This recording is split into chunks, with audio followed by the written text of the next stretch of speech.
In 2004, UK developer Creative Assembly created Rome Total War, a PC strategy game that was released to huge critical acclaim. Fast forward to 2012 and the developer is once again revisiting Roman history with Total War Rome 2. But with a release not due until 2013, there's a long wait until eager fans can get their hands on the game. In the meantime though, how about a look at the game in action? We sat down with James Russell from Creative Assembly for an exclusive first ever look at the battle gameplay from the new Total War Rome 2. 2 years have passed, and the walls of Carthage still stand, and they will continue to stand while Rome relies on ineffective commanders and a rabble of broken men. We are wasting coin and men on a futile... Rome must command respect. We must command respect. Respect will not feed Rome's people. Honored senators, I move that we end the siege of Carthage and turn to civic matters. Senators! Senators! The time has come to end this war. That much is true. But end it with blood and fury and glory for Rome. What we're showing here is part of the siege of Carthage in 146 BC. The city had been under siege for several years, and we're going to see old Scipio's grandson, the young consul Scipio Aemilianus, command the final assault on Carthage.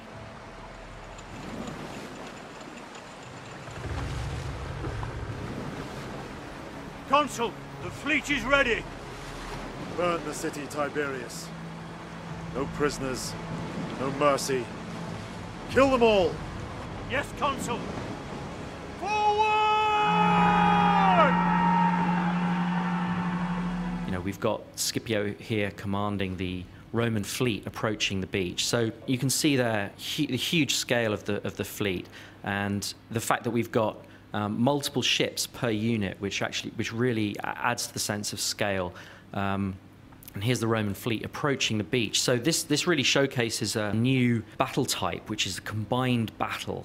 So you've got naval forces and land forces in the same battlefield. But not only that, you see the men on the ship disembark to fight on land. And so here they're approaching the beach, and they're going to disembark to join the siege. And the combined battles really add a load of gameplay in terms of, you know, cat and mouse around the coast and the defense of the beach versus the defense of the city. And we're really experimenting with different ways to make that gameplay work really, really well. So here you see the guys disembarking onto the beach. This is, you know, what we're trying to achieve here is get a real sense of almost the Saving Private Ryan of the ancient world. So we really want to get the camera down and get that sense of that darker vision of war, where you really make this human scale of battle come alive, and it's part of that darker vision of war, a more gritty, realistic feel to the way the battles work.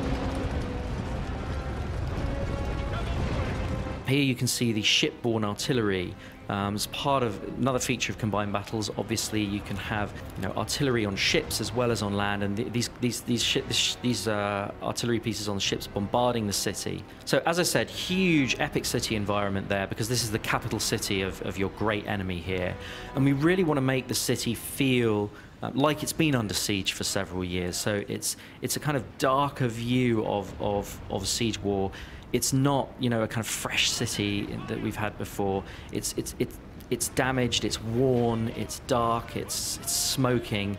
We want to make this approach feel apocalyptic. This approach to the final battle for one of your great enemies. We want it to feel apocalyptic. So, you know, we've got these siege towers here. They're in place because, as I said, the siege had been underway for several years. But this is the final assault from a navy. So we're really breaking down the barriers between armies and navies, and that's obviously got a huge impact on the campaign map as well, because it means that navies here can attack cities.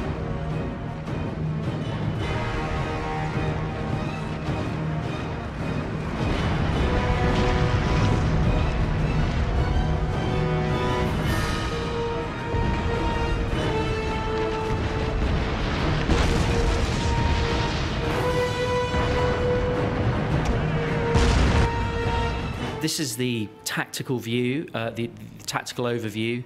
It really helps the player orient themselves in these larger city environments.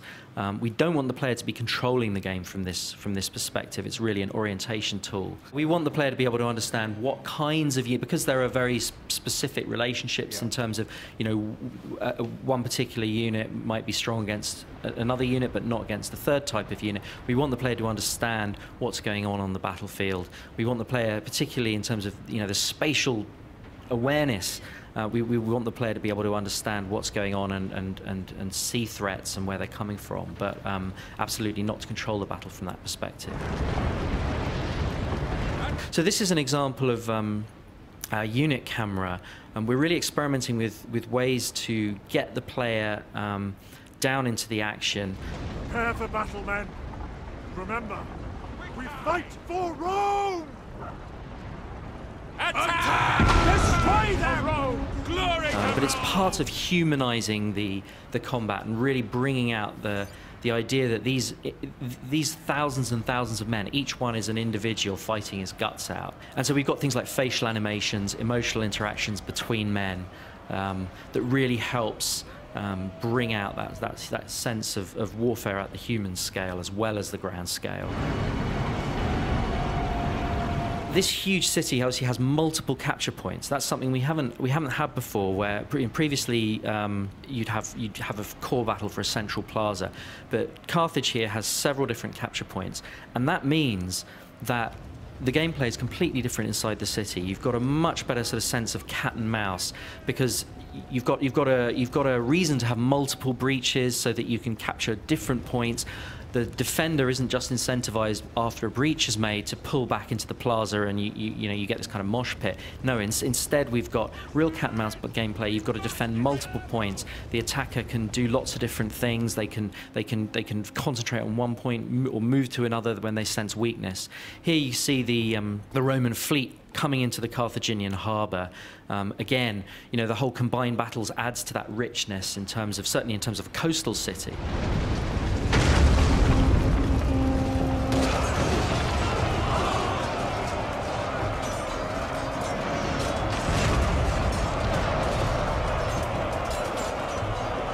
In Shogun, you've got individual samurais seeking out other samurais, and they have this sort of elegant swordplay. But in the Roman era, we really want to get a sense of that kind of brutal, mechanistic group combat.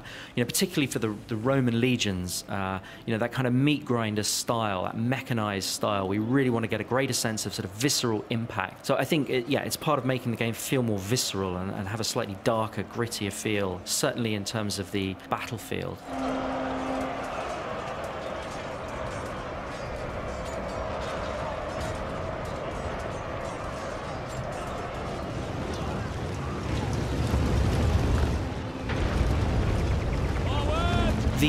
The Total War engine, over the years we've learned so much about how to get a really optimized performance in terms of being able to deal with thousands and thousands of men on screen at once, and the fact that when you zoom in you get a huge amount of detail.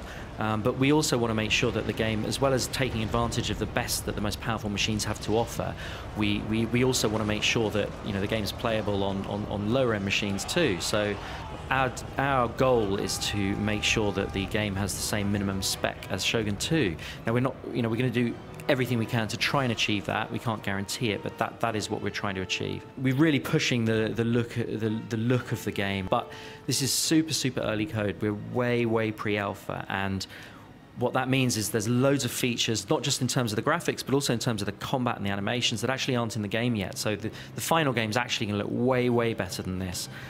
We're working our guts out on this game, and we're determined to make it the best Total War game ever. We've got a huge budget for the game, about 40% bigger than anything we've done before. So we're absolutely determined to make it the most epic Total War title ever. The bad news is we're not going to be releasing until the second half of 2013, so late next year.